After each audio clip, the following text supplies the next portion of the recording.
নমস্কাৰ প্ৰথম সংবাদৰ হৈতে ষ্টুডিঅত পৰিভা মহন্ত গোখাইগাঁৱত বেলত বাকচ কঢ়িওৱা বাহনত আক্ৰমণক লৈ উত্তপ্ত হৈ পৰে গোখাইগাঁও পৰিস্থিতি নিয়ন্ত্ৰণৰ বাবে আৰক্ষীৰ শূন্যলৈ গুলীচালনা বিজেপিয়ে ভোট টেম্পাৰিং কৰাৰ অভিযোগ উত্থাপন কৰে একাংশই এই ঘটনাক লৈ গোখাইগাঁৱত এক প্ৰতিবাদ মুখৰ পৰিৱেশ পুনৰবাৰ জনাব বিচাৰিছো নিৰ্বাচনী হিংসাৰ ঘটনা গোখাইগাঁৱত বেলত বাকচ কঢ়িওৱা বাহনত আক্ৰমণৰ ঘটনা সংঘটিত হৈছে বেলত বাকচ কঢ়িওৱা বাহনক আক্ৰমণক লৈ উত্তপ্ত হৈ পৰে গোখাইগাঁও পৰিস্থিতি নিয়ন্ত্ৰণৰ বাবে আৰক্ষীয়ে শূন্যলৈ গুলীচালনা কৰিবলগীয়া হয় বিজেপিয়ে ভোট টেম্পাৰিং কৰাৰ অভিযোগ একাংশৰ ঘটনাক লৈ গোখাইগাঁৱত প্ৰতিবাদ মুখৰ পৰিৱেশ আৰু কালি যেহেতু বিটিসি দ্বিতীয় পৰ্যায়ৰ নিৰ্বাচন আছিল আৰু নিৰ্বাচনৰ সময়তে সংঘটিত হৈছে এই বিক্ষিপ্ত ঘটনা আৰু বিগত দুটা তিনটা দিনত যেহেতু এনেদৰে কেইবাটাও নিৰ্বাচনী হিংসাৰ ঘটনা সংঘটিত হৈছে বিটিসিত আৰু পুনৰবাৰ কালি দেখা গ'ল গোখাইগাঁৱত বেলত বাকচ কঢ়িওৱা বাহনত আক্ৰমণৰ ঘটনা সংঘটিত হৈছে দৃশ্য আমি দেখুৱাইছো কিদৰে উত্তপ্ত হৈ পৰিছে গোখাইগাঁও পৰিস্থিতি নিয়ন্ত্ৰণৰ বাবে আৰক্ষীয়ে শূন্যলৈ গুলীচালনা কৰিবলগীয়া হয় বিজেপিয়ে ভোট টেম্পাৰিং কৰাৰ অভিযোগ উত্থাপন কৰিছে একাংশ লোকে আৰু এই ঘটনাক লৈ গোখাইগাঁৱত এনেদৰে দেখা গ'ল এক প্ৰতিবাদ মুখৰ পৰিৱেশ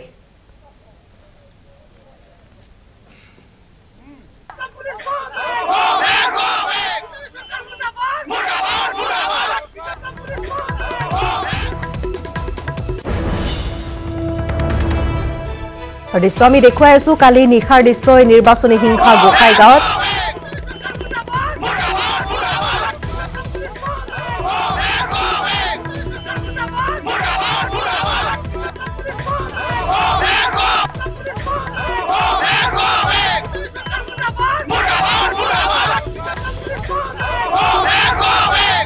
নিশা গোখাইগাঁৱত সংঘটিত হোৱা এই ঘটনা সন্দৰ্ভত আমি অধিক জানিবৰ চেষ্টা কৰিম শ্ৰীৰামপুৰৰ পৰা আমাৰ সংবাদদাতা শহীদুল হক সংযুক্ত হৈছে ফোন যোগে শহীদুল নিশা যি এক উত্তপ্ত পৰিস্থিতিৰ সৃষ্টি হৈছে বৰ্তমান পুৱা কেনেধৰণৰ পৰিৱেশ আৰু কি আছে সমগ্ৰ ঘটনাক লৈ শেহতীয়া খবৰ হয় বামনি কালি আচলতে গোখাইগাঁৱত দুটাকৈ ঘটনা সংঘটিত হৈছিল ৰাতি হল এটা গোখাইগাঁও পৰিষদীয় সমষ্টিৰ পৰা বেলেগ গৈ অহাৰ সময়ত গোসাইগাঁও চহৰৰ মাজমজিয়াত এটা ঘটনা সংঘটিত হৈছিল আন এটা ঘটনা হল গোসাইগাঁও শ্ৰীৰামপুৰ সমষ্টিৰ পৰা ব্লেক বক্স লৈ নিৰ্বাচনী বিষয়া কাৰ্যালয়ৰ সন্মুখত যেতিয়া জমা হৈ যাব তেতিয়া এটা ঘটনা সংঘটিত হৈছিল ইয়াত যেহেতু দ্বিতীয় পৰ্যায়ৰ নিৰ্বাচন প্ৰায় সম্পূৰ্ণ হোৱাৰ পিছত বা শান্তিপূৰ্ণভাৱে সম্পূৰ্ণ হোৱা বুলি আমি ক'ব পাৰি কিন্তু তাৰ পিছতে এনেকুৱা ধৰণৰ বিক্ষিপ্ত ঘটনা সংঘটিত হয় আৰু পৰিস্থিতি নিয়ন্ত্ৰণৰ বাবে আৰক্ষীৰ খণ্ডলৈ গুলীচালনা কৰে তাতো আমি যিখিনি তথ্য পাইছো বিটিসিৰ 6 নম্বৰ কচুগাঁও সমষ্টিৰ 11 নং ভোটগ্ৰহণ প্ৰক্ৰিয়া সমাপ্ত হোৱাৰ পিছত ভোট কেন্দ্ৰৰ কৰ্তব্যৰত বিষয়া কৰ্মচাৰীসকলে টাটা মেজিক গাড়ীৰে বেলেট বাকচ জমা দিবলৈ গোসাইগাঁও মহকুমা প্ৰশাসনৰ কাৰ্যালয়লৈ ৰাওনা হৈছিল গাড়ীখন ৰাষ্ট্ৰীয় ঘাইপথেৰে গোসাইগাঁও মহকুমাধিপতিৰ কাৰ্যালয়ত আহোঁতে ভুলক্ৰমে অন্য দিশত গুচি যায় আৰু কিছু দূৰ গৈ ৰৈ থাকে বুলি আমি জানিব পাৰোঁ চালকে জানিব দিয়া মতে গাড়ীৰ যান্ত্ৰিক বিজুতি হোৱাৰ বাবে ৰৈ আছিল কিন্তু ৰাইজে সন্দেহ কৰে যে গাড়ীখন বেলেট বাকচ লৈ কিবা ষড়যন্ত্ৰ কৰি আছে সন্দেহবশত ক্ষুব্ধ ৰাইজে গাড়ীখনৰ ওপৰত আক্ৰমণ আৰম্ভ কৰে আৰু গাড়ীখন ভাঙি বিস্তৰ ক্ষতি সাধন কৰে শেষত ক্ষুব্ধ ৰাইজে নিৰ্বাচনী বিষয়াক কৰ্মচাৰী গাড়ীখন ঠেলি খাবত পেলাই দিবলৈ উদ্যত হয় কিন্তু ইয়াৰ পিছত মহকুমা আৰক্ষী বিষয়া হিতান্ত বুঢ়াগোহাঁইৰ নেতৃত্বত যোৱা আৰক্ষী দল সুন্দৰলৈ বহু কেইজন গুলীচালনা কৰাৰ পৰিস্থিতি নিয়ন্ত্ৰণলৈ আহে আৰু তাৰ পিছত আন এটা ঘটনা সংঘটিত হৈছিল সেয়া হ'ল শ্ৰীৰামপুৰ সমষ্টিৰ যে শ্ৰীৰামপুৰ হাইস্কুল আছে সেই হাইস্কুলৰ নিৰ্বাচনী ভোট কেন্দ্ৰৰ নিৰ্বাচনী প্ৰক্ৰিয়া সম্পূৰ্ণ কৰি কৰ্তব্যৰত বিষয়াসকলে যেতিয়া বেলেট বাকচ গোসাইগাঁৱলৈ লৈ আহিছিলে তেতিয়া লৈ অহাৰ পিছত যেতিয়া নিৰ্বাচনী বিষয়া কাৰ্যালয়ত জমা দিবলৈ লৈছিলে তেতিয়া একাংশ দুৰ্বৃত্তই আহি বেলেট বক্সৰ ওপৰত আক্ৰমণ কৰে আৰু বেলেট বক্স ভাঙি পেলায় আৰু তাৰপিছত বেলেট পেপাৰসমূহ কাটি লৈ পেলাই দিয়ে আৰু তেতিয়া এটা অশান্তিপূৰ্ণ পৰিস্থিতিৰ সৃষ্টি হয় লগে লগে প্ৰশাসনৰ মানুহ আহে আৰু এই যি দুৰ্বৃত্তই কামখিনি কৰিছে সিহঁতে মানুহৰ ভিৰৰ মাজত পলাই যাবলৈ সক্ষম হয়। পিছত কোকৰাঝাৰ আৰক্ষী বিষয়া আহি ঘটনাখিনি পৰিস্থিতি নিয়ন্ত্ৰণলৈ লৈ আহে আৰু আজি সেই যি গোসাইগাঁও হাইস্কুলৰ 36 নম্বৰ যি ভোট কেন্দ্ৰ আছে ভোট কেন্দ্ৰত পুনৰাই ভোট গ্ৰহণৰ ব্যৱস্থা গ্ৰহণ কৰিছে আৰু আজি ৰাতিপুৱাৰ পৰা 7:30 বজাৰ পৰা সেই স্থানত ভোট গ্ৰহণ প্ৰক্ৰিয়া আৰম্ভ হৈছে। হয় সৈয়দ আপুনি ইতিমধ্যে উল্লেখ কৰিছে নিশা কেনেদৰে সমগ্ৰ ঘটনা সংঘটিত হৈছে আৰু যি অভিযোগ উত্থাপন কৰা হৈছিল বিজেপিয়ে ভোট টেম্পাৰিং কৰা আৰু যি ভিজুৱেল ইতিমধ্যে আমি দেখা পাইছো তাত শুনা পোৱা গৈছে কিদৰে অসম আৰক্ষীৰ বিষয়ে তেওঁলোকে গো বেক ধ্বনি দিছে আৰু যথেষ্ট এক উত্তপ্ত পৰিস্থিতিৰ সৃষ্টি হৈছে। হয় এইখিনি আচলতে যিখিনি আমি ভিজুৱেলত দেখা পাই আছো এইখিনি আচলতে কচুগাঁও সমষ্টিৰ পৰা 11 নম্বৰ সমষ্টিৰ পৰা বিলেট বাকচমত লৈ আহে যেতিয়া গোসাইগাঁও নিৰ্বাচনী বিষয়া কাৰ্যালয়লৈ বা ষ্ট্ৰংলৈ লৈ যাব সেইখিনি সময়ত গোসাইগাঁও চহৰৰ মাজমজিয়াৰ এইখিনি দৃশ্য আচলতে তেতিয়া গাড়ী একেবাৰে জামে পৰিপূৰ্ণ হৈ আছিলে গাড়ী সোমাব পৰা নাছিল বাট পথ বন্ধ হৈ পৰিছিলে এনেকুৱা এটা পৰিস্থিতিৰ সৃষ্টি হৈছিলে গোসাইগাঁও চহৰত আৰু তেতিয়া ঠিক এই মুহূৰ্ততে সেই মুহূৰ্ততে এনেকুৱা ধৰণৰ ঘটনা এটা সংঘটিত হৈছিল ৰাইজ উত্তেজিত হৈ পৰিছিল তাৰপিছতে বেলেট বক্স লৈ অহা যি মেজিক আছিল সেই মেজিকৰ ওপৰত অত্যাচাৰ আৰম্ভ হৈছিল তাত মেজিকখন ভাঙি চুৰমাৰ কৰিছিলে তাত থকা বিষয়া কৰ্মচাৰীসকলৰ ওপৰত আক্ৰমণ চলাবলৈ উদ্যত হৈছিল দুষ্কৃতিকাৰীয়ে কিন্তু আৰক্ষী প্ৰশাসনে তাতে যে গুলীবৰ্ষণ শূন্যলৈ কেইবাজেও গুলীবৰ্ষণ কৰাৰ পিছতে পৰিস্থিতি অলপ শাম কাটিছে আৰু এইখিনি তাৰপিছত সৈয়দুল যি দৃশ্য আমি দেখা পাইছো ষ্ট্ৰং ৰুমৰ সন্মুখত বেলট বাকচ ভাঙিছে আপুনি ইতিমধ্যে জনাইছে আৰু বেলট বাকচ ভাঙাৰ পিছত বেলট পেপাৰ তেওঁলোকে এনেদৰে মাটিত পেলোৱাৰ দেখা পোৱা গৈছে যেটো আপোনাৰ কেমেৰাত বন্দী হৈছে গতিকে এই সন্দৰ্ভতো জানিব বিচাৰিম যেনে আমি বলি 3 নম্বৰ শ্ৰীৰামপুৰ সমষ্টি মাজমজিয়া যি 36 নং শ্ৰীৰামপুৰ হাইস্কুল নিৰ্বাচনী প্ৰক্ৰিয়া সেই হাইস্কুলৰ ভোট কেন্দ্ৰৰ নিৰ্বাচনী প্ৰক্ৰিয়া সম্পন্ন কৰি কৰ্তব্যৰত বিষয়া কৰ্মচাৰীসকলে গোসাইগাঁও মহকুমা অধিপতি নিৰ্বাচনী বিষয়াৰ কাৰ্যালয়ত বেলেট বাকচ জমা দিবলৈ আহি ৰৈ থকা অৱস্থাত এটা বেলেট বাকচত দুৰ্বৃত্তই উপযোগ কৰি গুৰিয়াই ভাঙি পেলায় ঘটনা সংঘটিত কৰি দুৰ্বৃত্তই মানুহৰ ভিৰৰ সুযোগ গ্ৰহণ কৰি পলায়ন কৰে লগে লগে ৰাতি আন্ধাৰৰ সুযোগ গ্ৰহণ কৰি বাকচটোত থকা সম্পূৰ্ণ বেলেট পেপাৰ চৌবিশ হিচৰিত হৈ পৰে তেতিয়া লগে লগে পৰিস্থিতি উত্তপ্ত হৈ পৰে কোকৰাঝাৰ জিলা যেটা পৰিস্থিতি উত্তপ্ত হৈ পৰে আৰক্ষী প্ৰশাসন তাত গৈ উপস্থিত হয় আৰু পৰিস্থিতি নিয়ন্ত্ৰণ কৰাৰ কাৰণে চেষ্টা অব্যাহত ৰাখে আৰু লগে লগে কোকৰাঝাৰ জিলা আৰক্ষী অধীক্ষক ৰাকেশ ৰৌচন ঘটনাস্থলীত উপস্থিত হয় আৰু পৰিস্থিতিৰ বুজ লৈ ৰাইজক বুজাই বঢ়াই শান্ত কৰে আনহাতে গোসাইগাঁও জিলা নিৰ্বাচনী বিষয়াগৰাকীয়ে 36 নম্বৰ শ্ৰীৰামপুৰ হাইস্কুলত আজি ৰাতিপুৱা 7:30 বজাৰ পৰা পুনৰাই ভোট গ্ৰহণৰ সেই ঠাইতে নিৰ্দেশ দিয়ে আৰু আজি ৰাতিপুৱা 7:30 বজাৰ পৰা ইতিমধ্যে ভোট গ্ৰহণ প্ৰক্ৰিয়া তাতে আৰম্ভ কৰা হৈছে বাইদেউ হয় সৈয়দুল হক আপোনাক এই মুহূৰ্তত ধন্যবাদ জনাইছো আৰু পুনৰ ভোট গ্ৰহণৰ কথা ইতিমধ্যে আমাৰ সংবাদদাতাই উল্লেখ কৰিছে যেটো নিউজ 18 অসম নৰ্থ ইষ্টৰ দৰ্শকক আমি জনাইছো কিদৰে দৃশ্য সমান্তৰালভাৱে দেখুৱাইছো শ্ৰীৰামপুৰ সমষ্টিৰ শ্ৰীৰামপুৰ বজাৰ এলপি স্কুলৰ ভোট কেন্দ্ৰৰ পৰা অনা বেলট বাকচ আৰু বেলট বাকচ তেওঁলোকে ভাঙি পেলাইছে আৰু বেলট বাকচৰ পেপাৰ এনেদৰে মাটিত পেলাইছে ষ্ট্ৰং ৰুমৰ সন্মুখতে বেলট বাকচ ভাঙিছে উত্তেজিত লোকে বেলট বাকচৰ পৰা উলিয়াই তেওঁলোকে পেপাৰ তেওঁলোকে মাটিত পেলাইছে এনেদৰে যাৰ ফলত উত্তেজনাৰ এই দৃশ্য আমি দেখুৱাইছো আৰু সমান্তৰালভাৱে আমি জনাই আছো যে এনেদৰে সেই স্থানত বেলট বাকচ কঢ়িওৱা বাহনত আক্ৰমণৰ ঘটনাক লৈ যেহেতু এক উত্তপ্ত পৰিস্থিতিৰ সৃষ্টি হয় আৰু যি অভিযোগ তেওঁলোকে আনিছে বিজেপিয়ে ভোট টেম্পাৰিং কৰাৰ অভিযোগ একাংশ আৰু সেই অভিযোগক লৈ এনেদৰে উত্তপ্ত পৰিস্থিতিৰ সৃষ্টি কৰে আৰু পৰিস্থিতি ইমানেই অৱনতি ঘটে যে পৰৱৰ্তী সময়ত নিয়ন্ত্ৰণৰ বাবে আৰক্ষীয়ে শূন্যলৈ গুলীচালনা কৰিবলগীয়া হয়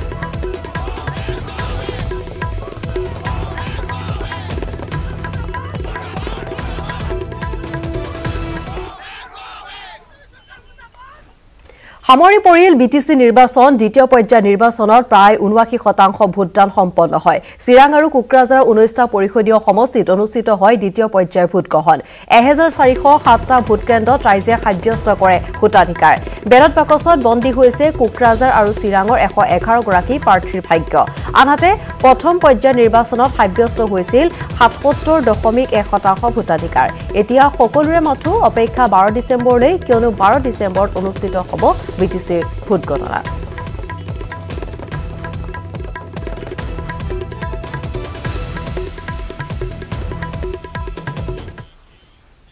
পৰৱৰ্তী খবৰ নলবাৰীৰ ঘুষখোৰ মহিলা শিক্ষা বিষয়া গ্ৰেপ্তাৰ দুৰ্নীতি নিবাৰক শাখাৰ জালত পৰিছে বিদ্যালয় পৰিদৰ্শক ধৃত বিদ্যালয় পৰিদৰ্শক গৰাকীৰ নাম হৈছে জুষ্ট্ৰাণী বৰ্মন বিদ্যালয় নিৰ্মাণৰ বাবদ বিষয়াগৰাকীয়ে বিচাৰিছিল কমিছন জুষ্ট্ৰাণী বৰ্মনে বিচাৰিছিল ৫০,০০০ টকাৰ কমিছন ১৫,০০০ টকা আগধন লোৱাৰ সময়তে গ্ৰেপ্তাৰ হয় জুষ্ট্ৰাণী বৰ্মন নলবাৰীত এগৰাকী ঘুষখোৰ মহিলা শিক্ষা বিষয়াক গ্ৰেপ্তাৰ কৰা হৈছে দুৰ্নীতি নিবাৰক শাখাৰ জালত পৰিছে বিদ্যালয় পৰিদৰ্শক ধৃত বিদ্যালয় পৰিদৰ্শকগৰাকী হৈছে জুষ্ট্ৰাণী বৰ্মন বিদ্যালয় নিৰ্মাণৰ বাবদ বিষয়াগৰাকীয়ে বিচাৰিছিল কমিছন জুষ্ট্ৰাণী বৰ্মনে বিচাৰিছিল ৫০,০০০ টকাৰ কমিছন ১৫,০০০ টকা আগধন লোৱাৰ সময়তে গ্ৰেপ্তাৰ হয় জুষ্ট্ৰাণী বৰ্মন নলবাৰী জিলাৰ বিদ্যালয়সমূহৰ উপপৰিদৰ্শক জোৎস্নাৰাণী বৰ্মনৰ আজি বহুদিন ধৰি শিক্ষকসকলৰ ওপৰত যি মানসিক অত্যাচাৰ এনেকুৱা কিছুমান ঘটনা ঘটি গৈছে য'ত আমি বহুবাৰ এইটো অভিযোগ কৰিছিলোঁ যে শিক্ষকসকলে ইয়ালৈ আহি তেওঁলোকে ইয়াৰ পৰা চকু পানী টুকি গুচি যাব লগা হয় যি ধৰণৰ মানসিক এটা অত্যাচাৰ তেওঁ আৰম্ভ কৰিছিল আৰু আৰম্ভ কৰি শিক্ষকসকলক যিদৰে ডমিনেট কৰি ৰাখিব বিচাৰিছিল যে এইগৰাকী দোষী বিষয়াৰ ক্ষেত্ৰত উপযুক্ত শাস্তি হ'ব লাগে কঠোৰতকৈ কঠোৰতম শাস্তি হ'ব লাগে আৰু এটা নজিৰ হ'ব লাগে যাতে কোনো শিক্ষা বিষয়া যাতে এনেকুৱা কাম কৰিব নোৱাৰে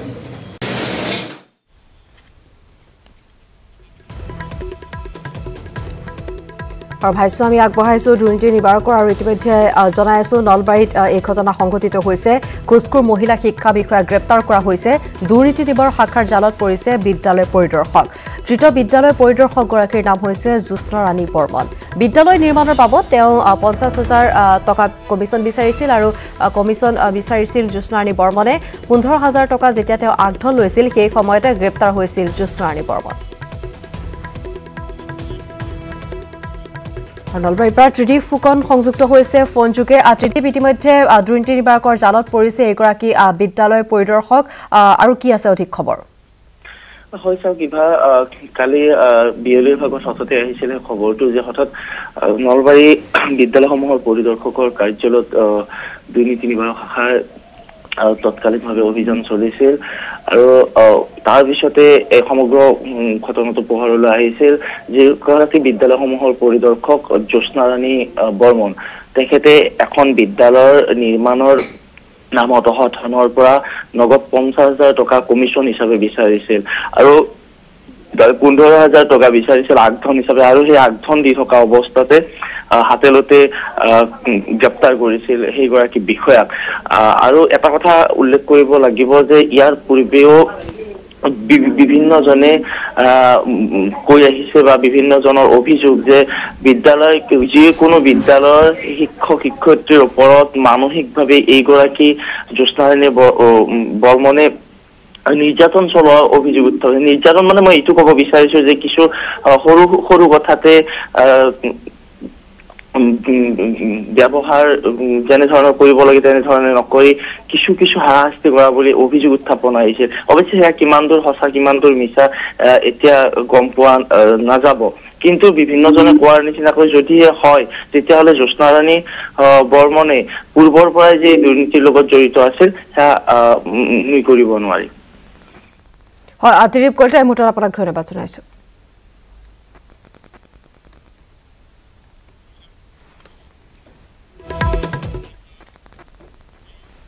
শহীদ দিৱসৰ দিনা ডিব্ৰুগড়ত পুনৰ কা বিৰোধী প্ৰতিবাদ আছুৰ জোৰসমদল উলিয়াই প্ৰতিবাদকাৰীয়ে কপালে ডিব্ৰুগড়ৰ ৰাজপথ শহীদ ভৱনৰ পৰা মানকটা পথেৰে থানা চাৰিআলিলৈ উলিওৱা হয় বিশাল প্ৰতিবাদী সমদল নাগৰিকত্ব সংশোধনী আইন বাতিল নকৰা পৰ্যন্ত আন্দোলন অব্যাহত ৰখাৰ হুংকাৰ প্ৰতিবাদকাৰীৰ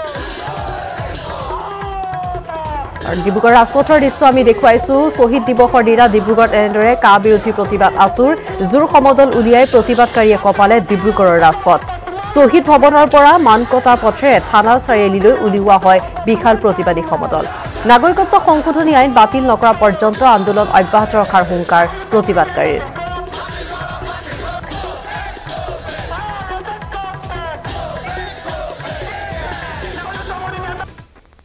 আমি শহীদসকলৰ প্ৰতি গভীৰ শ্ৰদ্ধাঞ্জলি জ্ঞাপন কৰি অসম চৰকাৰখনক আমি জনাই দিব বিচাৰিছোঁ যে শহীদসকলৰ ত্যাগক কেতিয়াও অথলে যাবলৈ দিয়া নহ'ব অতি ষড়যন্ত্ৰমূলকভাৱে কেন্দ্ৰীয় চৰকাৰে অসমীয়া জাতিটোক সংখ্যালঘুত পৰিণত কৰিবৰ কাৰণে বিভিন্ন কৌশল ৰচনা কৰিছে এই কা জাপি দিব বিচাৰিছে আমি সমগ্ৰ অসমৰ খিলঞ্জীয়া ৰাইজে সদৌ অসম ছাত্ৰ সন্থাই যিকোনো প্ৰকাৰে আমি কা প্ৰতিহত কৰিবই লাগিব এনআৰসিত সংঘটিত হৈছে ভয়ংকৰ জালিয়াতি উচ্চ ন্যায়ালয়ে দাখিল কৰা শপতনামাত ওলাইছে ভয়ংকৰ তথ্য বেমেজালি তথ্য প্ৰকাশৰ পিছতে এনআৰসিৰ গ্ৰহণযোগ্যতাক লৈ উদ্বিগ্ন হৈ পৰিছে এতিয়া বিভিন্ন পক্ষ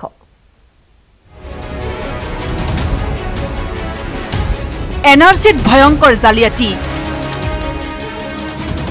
উচ্চ ন্যায়ালয়ত দাখিল কৰা শপতনামাত ভয়ংকৰ তথ্য অসমত পুনৰ আৰম্ভ হৈছে এনআৰসিৰ কুচকাৱাজ ভাৰতৰ মহাপঞ্জীয়কে নাগৰিকত্ব নিয়ম 2003ৰ দফা 7ৰ অধীনত চূড়ান্ত নাগৰিকপঞ্জী প্ৰস্তুত কৰাৰ পূৰ্বে সমন্বয়ক হিতেশ দেৱশৰ্মাই পত্ৰ প্ৰেৰণ কৰিছিল উপায়ুক্ত আৰু নাগৰিকপঞ্জীৰ জিলা পঞ্জীয়কলৈ 13 অক্টোবৰ তাৰিখে প্ৰেৰণ কৰা পত্ৰত শৰ্মাই উপায়ুক্ত আৰু ডিআৰচিআৰক নাগৰিকপঞ্জীত অন্তৰ্ভুক্ত হোৱা ঘোষিত বিদেশী সন্দেহযুক্ত ভোটাৰ আৰু বিদেশী ন্যায়াধিকৰণত বিচাৰাধীন হৈ থকা লোকৰ তালিকা প্ৰস্তুত কৰিবলৈ নিৰ্দেশ দিছিল এলআৰচিআৰৰ দ্বাৰা চিহ্নিত সেই সকল লোকৰ নাম কৰ্তন কৰিবলৈ উপায়ুক্ত আৰু ডিআৰচিআৰ সকলক স্পিকিং অৰ্ডাৰ জাৰি কৰিবলৈও নিৰ্দেশ দিছিল শৰ্মাই উচ্চ ন্যায়ালয়ত দাখিল কৰা শপতনামাত সমন্বয়ক হিতেশ দেৱশৰ্মাই এই কথাও উল্লেখ কৰিছে যে এনআৰসিৰ খচৰা প্ৰকাশ পোৱাৰ পিছতে এনআৰসিৰ অন্যতম গুচৰীয়া অভিজিৎ শৰ্মা আৰু ৰাজ্য চৰকাৰে বাংলাদেশ সীমান্তৰ জিলাসমূহত 20% আৰু আন জিলাসমূহত 10% পুনৰীক্ষণ বিচাৰিছিল কিন্তু সেই কাম এনআৰসিৰ পূৰ্বৰ সমন্বয়কে যে দক্ষতাৰে নকৰিলে তাৰ ওপৰত প্ৰশ্ন উত্থাপন হৈছে কাৰণ এনআৰসিৰ পূৰ্বৰ সমন্বয়ক প্ৰতীক হাজেলাই উচ্চতম ন্যায়ালয়ক জনাইছিল যে 27% ইনসিডেন্টাল ভেৰিফিকেশন সম্পূৰ্ণ হৈছে এই 27% ইনসিডেন্টাল ভেৰিফিকেশনত 1,02,465 গৰাকী বিদেশীৰ নাম কৰ্তন হৈছিল যদি 27% ইনসিডেন্টাল ভেৰিফিকেশনতে 1 লাখ মানুহৰ নাম কৰ্তন হৈছিল তেন্তে প্ৰতীক হাজেলাৰ তথ্য অনুসৰি সম্পূৰ্ণ পুনৰীক্ষণ হলে হয়তো আৰু লক্ষাধিক মানুহৰ নাম কৰ্তন হলহেতেন এনে ধৰণৰ যুক্তি দি শপতনামাত এনআৰসিত যে ব্যাপক খেলিমেলি হৈছে তাৰ বহুকেইটা উদাহৰণ দাঙি ধৰিছে অখিলঞ্জীয়াক দিয়া হৈছিল OIৰ স্বীকৃতি এই ভয়াবহ ঘটনাটো সংঘটিত হৈছে কামৰূপ জিলাৰ সমৰিয়াৰ এগৰাকী বিষয়াই এনআৰসিৰ কৰ্তৃপক্ষক প্ৰতিবেদন দিছিল যে সমৰিয়াৰ 60,000 মানুহক দিয়া হৈছিল OIৰ টেগ এই প্ৰতিবেদনৰ পিছত 30,000 মানুহক সামৰি এনআৰসি কৰ্তৃপক্ষই আৰম্ভ কৰিছিল বিশেষ পৰীক্ষাত 30,000ৰ 30,000ই OI যে নহয় ধৰা পৰিছিল এই দুটা উদাহৰণে প্ৰমাণ কৰে এনআৰসি কেনেদৰে প্ৰস্তুত হৈছিল হিতেশ দেৱশৰ্মাই দাখিল কৰা শপতনামাত আৰু কি আছে এনআৰসিত সোমাইছে 4,795 জন ঘোষিত বিদেশীৰ নাম মুঠ 10,199 জন সন্দেহযুক্ত লোকৰ নাম পৰীক্ষণ কৰিছিল এনআৰসি কৰ্তৃপক্ষই পৰীক্ষণৰ অন্তত ধৰা পৰে 4,795 বিদেশী ঘোষিতৰ নাম এনআৰসিত অন্তৰ্ভুক্ত হৈছে অতিৰিক্ত 1,032 জন অযোগ্য লোকৰ নাম 1,032ৰ ভিতৰত আছে ঘোষিত বিদেশী ডি ভোটাৰ বিদেশী সম্পৰ্কীয় গোচৰ বিসংগতিৰ বাবে ডাটা এন্ট্ৰি অপাৰেটৰক দুখ দিলে এনআৰসি কৰ্তৃপক্ষই নলবাৰীৰ বিদেশী ঘোষিত ৰহিমা খাতুনৰ নাম সোমাইছিল এনআৰসিত মুঠৰ ওপৰত সাংঘাতিক বেমেজালি বিসংগতিৰে ভৰা জাতিৰ দলিল এনআৰসি এতিয়া কথা হল এইখন এনআৰসি গ্ৰহণ কৰিবনে জাতিক ভাল পোৱা সকলে বিসংগতিপূৰ্ণ এনআৰসি অবৈধভাৱে প্ৰকাশ কৰা প্ৰতীক হাজেলা আহিবনে তদন্তলৈ হিতেশ দেৱশৰ্মাই দাখিল কৰা শপতনামাৰ পিছতে প্ৰতিক্ৰিয়া প্ৰকাশ কৰিছে অধিবক্তা জুনেদ খালিদৰ মতে বিষয়টোৱে শংকিত কৰিছে মুছলমানক এই সকলোবোৰৰ মাজতে সদৌ অসম ছাত্ৰ সন্থাৰ ভূমিকা কি হ'ব এতিয়া তাক লৈ উঠিছে প্ৰশ্ন কেমেৰাত প্ৰভাসৰ সহযোগত Raju Barua news 18 Assam north east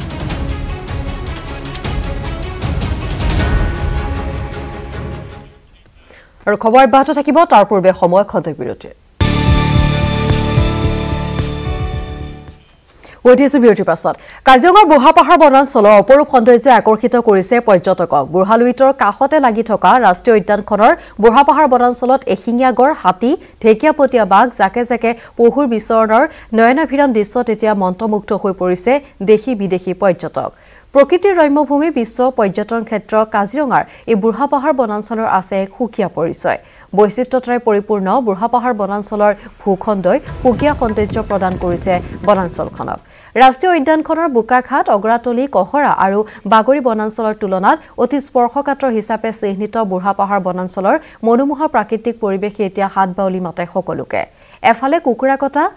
ইফালে পাহাৰৰ মনোৰম শিলাখণ্ডৰ মাজে মাজে সুশৃংখল কাঠনিৰ অপৰূপ সৌন্দৰ্য আনফালে আকৌ পাহাৰৰ নামনিত বিস্তীৰ্ণ তৃণভূমিক দৃষ্টিনন্দন ৰূপ দিয়া শাৰী শাৰী ঝাউবন শীতকালত বনাঞ্চলত থকা পতাহী বিলত জাকুৰা পক্ষীৰ কলৰবে নিৰ্জনতা ভাঙে বিশাল অৰণ্যৰ বুঢ়াপাহাৰ বনাঞ্চলৰ কাজিৰঙাৰ বিগ 5ৰ লগতে হলক গিবন দুই প্ৰজাতিৰ বিশেষ ধনেজ 82টা প্ৰজাতিৰ চৰাই চিৰিকটি দল হৰিণা হৈছে অন্যতম আকৰ্ষণ সবাতোকৈ আমাৰ কাজিৰঙা ৰাষ্ট্ৰীয় উদ্যানত যিমানকেইটা ৰেঞ্জ আছে সকলোতকৈ সেনচিটিভ ৰেঞ্জ হ'ল বুঢ়াপাহাৰটো আৰু বুঢ়াপাহাৰ ৰেঞ্জত টুৰিষ্টে মানে বেছি আকৰ্ষিত হয় ইয়াত মানে টুৰিষ্টে বিচৰা বস্তু গোটেইকেইটা পায় যেনে এইখন আপোনাৰ কুকুৰাকটা সংৰক্ষিত বনাঞ্চল আছে গোটেইখন পাহাৰ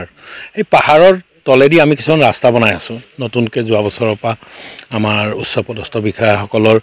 দিহা পৰামৰ্শত টুৰিষ্টৰ কাৰণে আমি কিছুমান ৰাস্তাত বনাইছোঁ যে টুৰিষ্টে অকল যে যিবোৰ জানুৱাৰ গড় চাবলৈকে আহে বা হাতী চাবলৈকে আহে সেইটো নহয় বিভিন্ন টুৰিষ্টে ইয়াত মানে ইয়াৰ প্ৰাকৃতিক পৰিৱেশটো পাহাৰৰ তলত নামনিত তাৰপৰা ব্ৰহ্মপুত্ৰৰ দাঁতিয়েদি এইটো হ'ল কি ডিফলু কেম্প এইটো ব্ৰহ্মপুত্ৰখন বৈ গৈছে এই ব্ৰহ্মপুত্ৰৰ দাঁতিয়েদি আপোনাৰ ঝাউবনৰ মাজে মাজে পৰিদৰ্শন কৰাৰ লগে লগে তেওঁলোকে মানে ইয়াৰ প্ৰাকৃতিক পৰিৱেশটো চাই খুব আপ্লুত হয় সুদীৰ্ঘ 10 মাহৰ বিৰতিৰ অন্তত জানুৱাৰী মাহৰ পৰা চৰকাৰ নিৰ্দেশ অনুসৰি প্ৰাথমিক বিদ্যালয়সমূহত পাঠদান আৰম্ভ হ'ব কিন্তু ৰঙিয়াৰ খণ্ডিকৰ উলুবাৰী প্ৰাথমিক বিদ্যালয়ৰ শিক্ষক তথা অভিভাৱকসকল চিন্তিত এই নিৰ্দেশনাৰ পিছত কাৰণ পুথিমাৰী নৈ বানে বিদ্যালয়খনৰ গৃহ প্ৰায় 6 মাহ পূৰ্বে বিধ্বস্ত কৰিছিল জহি খহি যোৱা বিদ্যালয় গৃহটোত বৰ্তমান পাঠদানৰ পৰিৱেশ নাই বেৰবোৰ জহি খহি গৈ বহুখিনি হালি পৰা বিদ্যালয় গৃহটো হয়তো হঠাতে ভাঙি ছাত্ৰ-ছাত্ৰীৰ বাবে বিপদ মাতি আনিব পাৰে কুঠাৰ মজিয়াত মাটিৰে ভৰ্তি হৈ থকাৰ লগতে ডেস্ক বেঞ্চবোৰ নষ্ট হৈ গৈছে গোহালিখনিক পৰিৱেশত থকা বিদ্যালয়ৰ গৃহটোত নিজৰ সন্তানক পঠিয়াবলৈ শংকিত হৈ পৰিছে অভিভাৱক সমগ্ৰ বিষয়টো বিদ্যালয় কৰ্তৃপক্ষই অৱগত কৰিছে বিভাগীয় কৰ্তৃপক্ষক কিন্তু এই ক্ষেত্ৰত কোনো ব্যৱস্থা গ্ৰহণ নকৰাৰ অভিযোগ উত্থাপন হৈছে বিদ্যালয়খনৰ মাজেদি পুতি গৈছে বেৰাবিলাক ভাঙি গৈছে পাঠদান কৰিব পৰা পৰ্যায় একেবাৰে নাই যদিও নাই তথাপিতো আমি চৰকাৰৰ নিৰ্দেশ মতে আমি কৰিবই লাগিব 1 জানুৱাৰীৰ পৰা এতিয়া ভাবিছোঁ যে কি কৰা যাব সেই খুব চিন্তিত হৈছোঁ আমি শিক্ষক বিভাগীয় কৰ্তৃপক্ষক জনোৱা হৈছিল বানপানীৰ মাজত যে বানপানী চলি আছে এনেকুৱা হৈছে ছাৰ আমি এইটো কি কৰা যাব যে বন্ধ বানপানীটো শেষ হওক তাৰপিছত দেখা যায় কি হয় আগবাইছো পৰৱৰ্তী খবৰে চৰাইদেউ জিলাৰ সোণাৰী অন্তৰ্গত সফৰাইতে কুখল-মাখল পৰিৱেশ সফৰাই কৈবত্য বৰনামঘৰ চৌপাশৰ প্ৰাংগণত এতিয়া উৰুলিয়ে মুখৰিত হৈছে হোমপুৰি অগ্নিক সাক্ষী কৰি বিয়াত বহিল এখন গাঁৱৰ 24 জোৰা দৰা কইনা মাংগলিক ৰীতি-নীতিৰে সমূহীয়া বিয়াত বহিল সোণাৰী সফৰাই কৈবত্য গাঁৱৰ 24 জোৰা দৰা কইনা সম্পূৰ্ণ ধৰ্মীয় ৰীতি-নীতিৰে সফৰাই কৈবত্য গাঁৱৰ বৰনামঘৰ প্ৰাংগণত সম্পন্ন হ'ল সমূহীয়া বিয়া জনচক্ষুৰ সন্মুখত বা সমাজত চলি অহা নিয়মৰ বাবে কনিষ্ঠৰ পৰা জ্যেষ্ঠলৈ সামাজিকভাৱে বিয়াত বহিল 24 জোৰা দৰা কইনা সন্মুখত হোমৰ জুই আৰু বিধি পাঠেৰে কইনাই দৰাক আৰু দৰাই কইনাক এডালকৈ ফুলৰ মালা পিন্ধাই বিবাহ পাশত আবদ্ধ হ'ল